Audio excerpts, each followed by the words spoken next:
Wakil Presiden Republik Indonesia Ma'ruf Amin dalam kunjungan ke Museum Kugerabah Kasongan, Desa Bangunjiwo, Kasihan, Bantul, sempat melihat berbagai koleksi dan sejarah Desa Kasongan menjadi salah satu penghasil kerajinan berbahan tanah liat terbesar di Indonesia. Museum ini memiliki koleksi karya warga Kasongan dari berbagai masa mulai tahun 80-an hingga saat ini.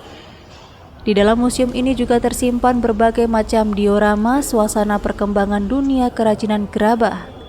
Wakil Presiden berpesan sentra kerajinan ini bisa terus lestari dan juga menjadi salah satu penggerak ekonomi masyarakat karena industri tradisional gerabah ini terbukti berhasil mengangkat perekonomian dan menjadi peluang lapangan kerja bagi warga sekitar. Pak Kiai Ma'ruf Amin tadi sangat kagum dengan Bantul, terutama Kasongan ini yang merupakan sentra gerabah yang paling lengkap di Indonesia, paling besar dan melibatkan ribuan orang.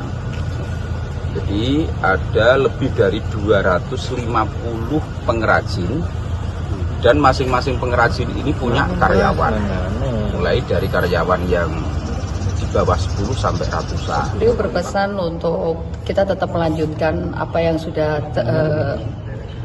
ada di Kasongan dengan edukasi yang sekarang kita memang di Museum Kugerabah ini, pelatihan cara pembuatan gerabah, jadi pengenalan untuk anak-anak generasi penerus supaya tidak hilang. Beliau tuh berpesan harus dilanjutkan. Daily RBTV.